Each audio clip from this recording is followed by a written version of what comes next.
Okay, it's almost 6. I think I have maybe time for one more vlog this Monday morning. Another story. It occurs to me, this is sort of the social skills part 2 video, because it occurs to me that the social skills stories were all about how I beat somebody up. That's not what they were about, but they both featured that. So I thought I'd tell a story that sort of fits in the same category where I didn't beat somebody up. And it was from much later. It was from 1984, I guess. And I had been out of college for 3 years, and my life was going nowhere, etc., etc., etc. But this story goes back a little bit. I mentioned in my previous video that when I got out into the world of people, got out of my head and got involved and started getting involved with the ladies, I had a lot of horrific, miserable experiences. And I'm sorry, hard case, if this just is just too much for you that I would actually talk about this stuff here, but, fuck you. Among the things that went wrong, because I didn't know how to get along with people, and whenever I did and was involved with people, I was sure there was something. Whenever I interacted with anybody, I felt that there was something hideously wrong with me. If I wanted anything from them, I just felt that I didn't deserve it and that I didn't have what it takes to get it and all this kind of stuff. As opposed to when I was completely in my own self and alone in my mind, and then I can basically, like I say, scorched earth. It's I don't give a fuck.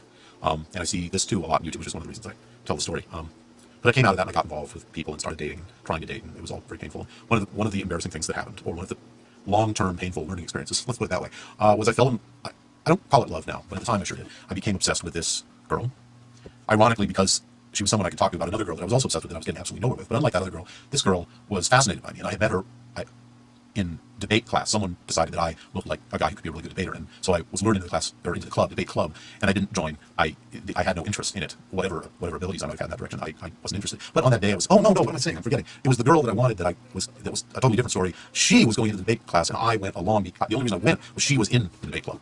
And I was there, and I met this other girl who was having an argument with the head of the debate coach, because he had just informed her that if she wanted to be a debater, she would have to debate either side of an issue. That she couldn't pick her side, and she felt this was completely immoral. And I can't remember what I said, but I always had this ability to just kind of look out and mock people for their actual. It was a very innocent kind of ability to just hit people in their weak spots, and I didn't know that that's bad. Now I know that it's bad, even if I do it sometimes. But I didn't know that I was innocent, and I just did. I somehow grew up with this idea that if you tease people, it shows that you like them. Jesus Christ. Anyway, so I was teasing the hell out of her. Oh, and maybe this is part of why I thought that, and why I continued to think it way too long, was she responded in what I took to be a very positive way. She glommed onto me, and she was all over me, and I mean, she was interested in me, and I could talk to her, and I immediately started talking to her about the other girl, that she would listen, and I could tell her how much I was in love with this other girl and all this, and she took me back to her house. Her father was a crazy psychiatrist, and, maybe you can see where this is going, but whatever, she got undressed in front of me and changed her clothes as if it didn't matter, and very soon I discovered that I was in love with 2 girls. I was in love with this other girl, and very close on the heels of that, I began to realize that she was a lesbian. But she wanted me, not as a lover, but as her straight best friend. I was the straight version of the gay best friend, the straight heroine, I was her sidekick, because I had this ability to get people with teasing. I didn't really quite understand that at the time. I remember going out to a restaurant with her, Sucky's, which used to be a deli here in Santa Monica, and she sitting there eating in the middle of the night, and she's like, oh, those girls over there at that table, I hate those girls. Bob, say something mean to them. Say something mean like you do. And I'm like, what? I don't even know them. Insult them. And I looked over, and one of the girls was wearing a pair of pants, a style that was in style at that moment in 1975 or 76, which was it had zippers everywhere. It was like zippers all over the pants.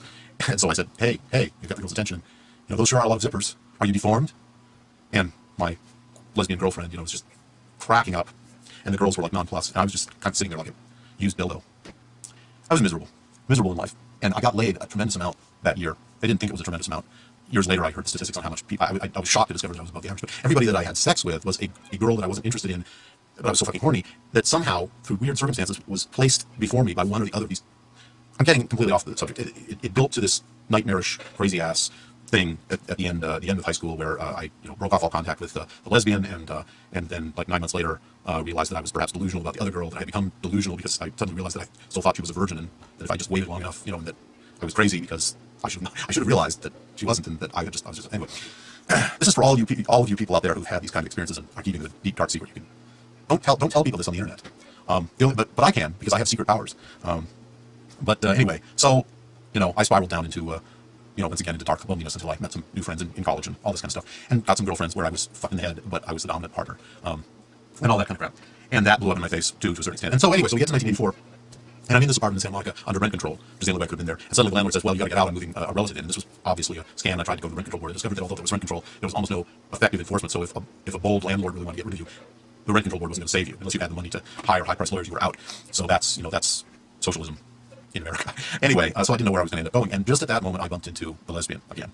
And I thought I had put her behind me. But a few years had gone by, and I have this, like the little program, always want to be on the upside when you first meet them. It had been a while, and I didn't want to think that I was holding a grudge or being vindictive, or maybe she just reeled me in again.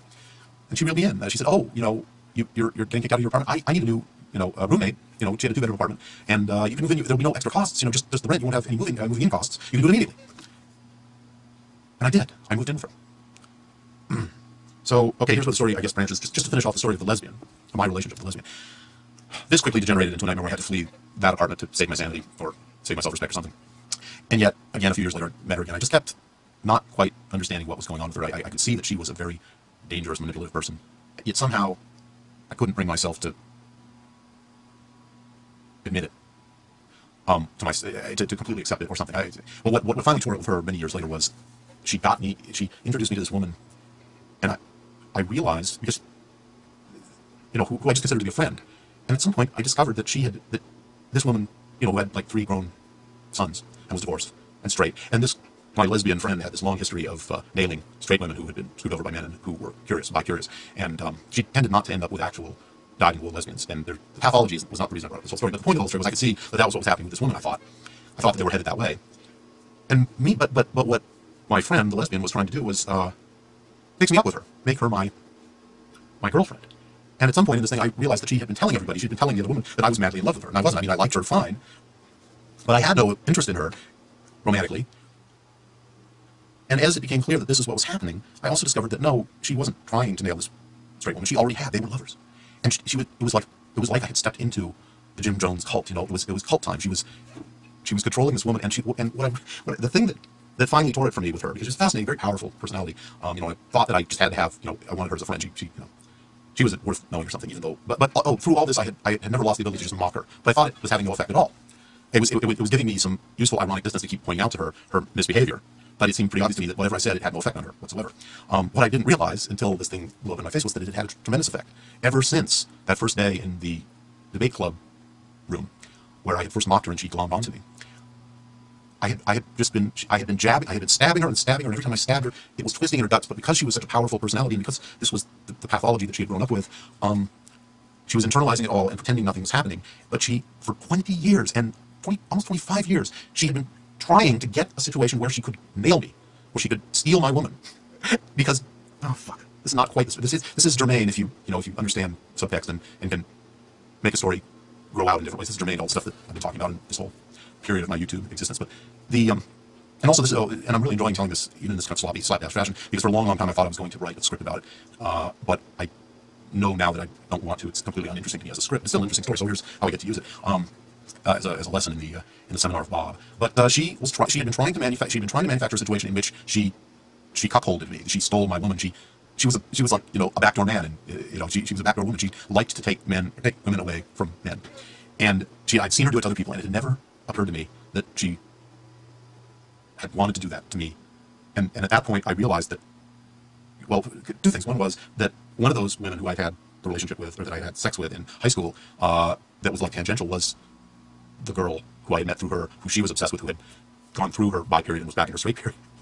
And she had set me up with that woman. But we hadn't clicked, and she couldn't steal her back from me then. And then actually, I guess this was 20 years later, because it was at the 20-year high school reunion that I learned that the other girl, the one that I had the different relationship with, that the lesbian had tried to nail her to get her because I wanted her. Anyway, so that's the end of the story. Getting 96, 97, somewhere in there. That was during one of my slim, trim, fairly good-looking phases, fake saying, so you can stop following me. Anyway, but to flash back to 1984, when little Pollyanna MetaBob is living with his ex-lesbian girlfriend and gradually going insane as she dominates him and seeks to control his life, and he stabs her and just makes her twist inside, but doesn't know he's doing it. And we're in this apartment. It's a duplex on Bundy that's been long been torn down. And in the other apartment over the garage was this crazy guy. He was an ex-soldier who was now an MRI technician, and a black belt in something, sort of proto-survivalist personality, believed in UFOs. It gradually became clear that he thought that he was in contact with UFOs. And my lesbian roommate was friends with him. He was always in the, coming over, and they were talking, and she was giving him advice on this and that and the other thing, and basically kind of bossing him around. He's in a weird, he seemed with her to be a little bit like I was with her. She was manipulating. He was like an off to the flame, except if there was any sexual aspect to it, I missed out on it. I don't remember seeing that part. Although, based on her MO, it probably was there. He probably wanted her. But whatever the case may be, he was in the apartment all the time, and I had to interact with him, and I was still really standoffish. However, I don't know how I come off. but I don't have the social anxiety that I did back then, and so I was really standoffish. But I was already, in my Alan Watts, I wish the best for everyone phase, and I had come into my own as a person who was not vindictive and all this kind of stuff, I thought, or whatever. So I'm sitting there, I wish him the best and all this kind of stuff. And then he one day, while he was, tripping on cocaine, coming home from a day at the MRI or whatever the hell was going on his motorcycle, he took the off-ramp at 80 miles an hour instead of 20 like he was supposed to, and just went flying off the off-ramp and broke his arm. And suddenly he was up in his apartment with a broken arm, convalescing. And so I'm home one night, and my roommate is not there, and I'm in my room. And the guy is above the garage apartment with one of his low-life buddies, a Weasley little sycophant of some sort, because he was sort of like a crackpot messiah, MRI, ex-soldier, broken-armed UFO guy. And he was there with his little drinking, pot-smoking buddy, whatever. And suddenly here's this hideous screaming, this high-pitched shrieking. And like the doofus that I was, I'm amazed I haven't been shot at some point in my life. Fake, maybe you can be the first, with a nail gun. I ran upstairs to help or something, and saw the broken-armed black belt in something just about to kill his little Weasley guy, and I got between them, and the Weasley guy went charging, went running off, and the insane, drugged, black belt, UFO nut, homicidal rage, got his hand around my neck, and was, choking the life out of me. And I don't really remember exactly, I don't remember if I did anything to bring the situation down, or if he just kind of got control of himself, but I backed down the stairs, and because he had a broken arm, whatever it became, he let go, and I went back in the house, and he went back in his house, and I went in my room. And this is to contrast out the whole, my cold-hearted solutions to every problem story from junior high school. I sat in the room and started crying. In a combination of like post-traumatic shock and just totally emo, philosophical sadness over what the fuck up this guy was. And I hear a little knock on the door. And I go to the door, and it's him. He's like, "I'm sorry, man. I'm sorry, you were just trying to help." And I said, "You gotta get control of yourself." Whatever. He said, "Hey, come up, come up, come on up." And so I went up, and so I'm sitting there with this guy. I don't remember if I, partook or what, but I'm sitting there sort of commiserating with him. And unfortunately, I was not a good listener to whatever he said. I don't remember what he was saying. All I remember is I was sitting there when about 20 policemen, and I'm not exaggerating, came in because the little Weasley guy called the police, or a neighbor called the police. Somebody called the police, and maybe for all I know, he'd done something before, and so there was like an alert out in the neighborhood so that the cops came in force. And so I'm sitting there like an idiot in a situation that, if the Weasley guy had been there, he would have been of the piece with the scene, but I was out of my element. But, it just ended. It was ended in anticlimax. I went home. He stayed up there. The police didn't arrest him. I don't think they did, or if they did, I wasn't there. I don't really remember. The payoff for this extremely long vlog is, after the fact, I went to my lesbian roommate, ex-girlfriend, friend, and I said, "Why did you make friends with that guy? Why, do you like him?" And she said, "No, but I just wanted to make sure he wouldn't kill me."